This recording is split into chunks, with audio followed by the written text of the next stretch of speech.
Board स्पेशलच्या विद्यार्थ्यांसाठी तुम्ही पहा, तुम्ही सुद्धा ही चूक करता का?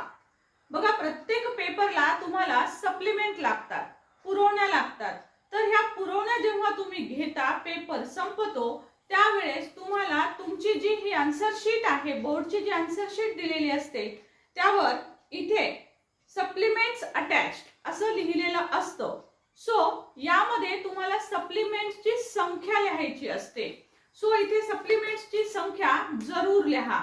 सप्लिमेंट्सची संख्या नाही लिहिली तर आपल्या पुरवण्या जर एखाद्या वेळेस गहाळ झाल्या आणि नंतर जर आपण त्याच्या आन्सर की मागवल्या तर आपण त्यांना ऑब्जेक्शन घेऊ शकत नाही.